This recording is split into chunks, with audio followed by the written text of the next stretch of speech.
Sir, முன்னாள் முதல்வர் ஓ பன்னீர்செல்வம் அவர்கள் திமுகவில் இணைஞ்சிருக்கிறாரு. நீங்க எதிர்பார்த்தீங்களா? எப்படி பார்க்கறீங்க இந்த நகர்வை?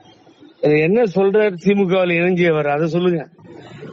அவர் தளபதி ஸ்டாலின் சொல்லியிருக்காரு, தாயுள்ளத்தோட இருக்கிறாருன்றாரு, எல்லாத்தையும் அரவணைச்சு நடத்துறாருன்றாரு, மகளிர் வாக்குல சம்பாதிச்சாரு அப்படின்னு பல்வேறு பாராட்டுகளையும் புகழ் மாலையும் சூட்டியிருக்கிறாரு.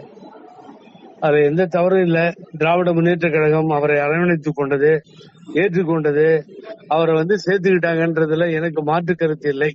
ஆனால் பாரதிய ஜனதா கட்சியினுடைய கதவு முற்றிலுமாக அடைக்கப்பட்டு முடிந்தவரை அங்கே இருக்கின்ற தலைவர்கள் கை காலெல்லாம் விழுந்து பார்த்து சேர முடியாத ஒரு சூழ்நிலை ஏற்பட்ட பின்னால் தான் அவர் திராவிட முன்னேற்ற கழகத்தில் இணைகிறார்.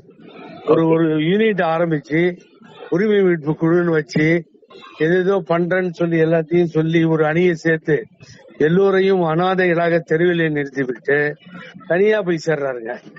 அங்க கலந்து கூட ஆலோசனை செய்யவில்லை. ஆகவே இப்படிப்பட்ட ஒரு சூழ்நிலையை ஏற்படுத்தி திராவிட முன்னேற்ற கழகத்திற்கு அவர் சென்றிருக்கிறார். அவரை துரைமுருகன் புரட்சி தலைவர் எம்ஜிஆர் அவர்களை தெய்வம் என்று சொல்லுவார். வளர்த்து படிக்க வைத்தார் என்றும் மறக்க மாட்டேன். தலைவர் கலைஞர் அவர்கள் தலைவர், புரட்சி தலைவர் எம்ஜிஆர் எனது தெய்வம் என்று அவரிடமே நேரடியாக சொன்னவர். ஆகவே லாயலாக இருப்பார் என்றே தான் நினைத்தோம். பரதன் என்று அம்மாவால் போற்றப்பட்டவர், 3 முறை முதலமைச்சர், 10 முறை பட்ஜெட்டை சமர்ப்பித்தவர், ஒரு போராடும் சிங்கம் யார் கண்டு அஞ்சும் என்று சொல்லுவார்கள். ஒரு போராட்ட களத்திலிருந்து வெளியேறிவிட்டு இவர் என்ன போய் அங்க சேர்ந்து எடப்பாடி பழனிசாமியை தோக்கடிக்கிறது? ஆல்ரெடி திமுக தோக்கடிச்சிருச்சு. தாவேக்காவோட தான் ஃபைட்டுன்னு பல தடவை நான் தான் முதல்ல ஆரம்பிச்சு சொன்னேன். பன்னீர்செல்வம் வருகையால் திமுகவுக்கு எந்த லாபமும் கிடையாது. அது திராவிட முன்னேற்ற கழகத்துக்கு தெரியும். ஒரு முன்னாள் முதல்வர் வந்தாருன்னு ஒரு சிறப்பு இருக்கும், அவ்வளவுதான். அதுக்காக இவரு போய் ஒன்னும் சாதிக்க வேண்டியதில்லை. எடப்பாடி பழனிசாமி அவர்களுடைய பலம் கூடிட்டே போகுதுங்களா சார்? ஏன்னா இப்ப எதிர்த்தவர் யாருமே இல்ல. சசிகலா அவர்கள் தனியா கட்சி ஆரம்பிச்சிட்டாங்க, டிடிவி தினகரன் தனியா கட்சி ஆரம்பிச்சிட்டாங்க, செங்கோட்டையன் அவர்கள் தாவேக்கால இணைஞ்சிட்டாரு, இப்ப ஓபிஎஸ் அவர்களும் திமுக இணைஞ்சதுனால இப்ப அதிமுக தலைமையில எந்தவித யார் எங்கு போனாலும் எந்த பதவி சுகத்தையும் அனுபவிக்காமல் ஒருவன் போயிருந்தால் கூட பாராட்டி இருப்பேன்.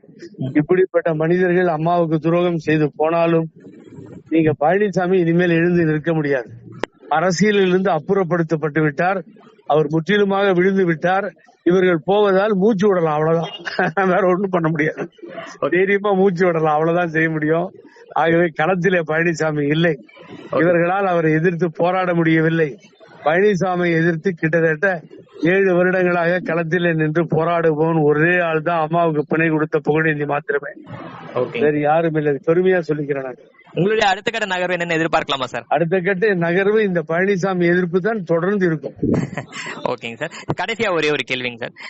திமுக எதிர்ப்பையே பேசி வாக்கு சேகரிச்சுட்டு வந்திருப்பாரு ஓ பன்னீர்செல்வம் அவர்கள் இத்தனை நாட்களாக.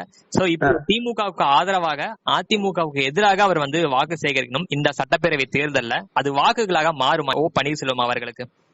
இது அவர்தான் பதில் சொல்ல வேண்டும். திமுக தான் அதை இந்த வேடிக்கையை பார்க்க வேண்டும். திமுக சிரித்துக் கொண்டே வேடிக்கையை பார்ப்பார்கள். அவர் சொந்த தொகுதியை விட்டுவிட்டு ராமநாதபுரம் சென்றவர் அவர். ஆகவே இப்ப சொந்த தொகுதியில் போய் நின்றால் அங்க இருக்கின்ற திராவிட முன்னேற்ற கழகத்தினுடைய ஃபீல்டு லெவல்ல இருக்கவங்க தலைமை சொன்னாலும் இவர் மீது வெறுப்பாக இருப்பவர்கள் என்ன செய்ய போகிறார்கள் என்பது உங்களது கேள்வி. மிக சரியான கேள்விதான். மக்கள் தீர்ப்பே மகேசன் தீர்ப்பு.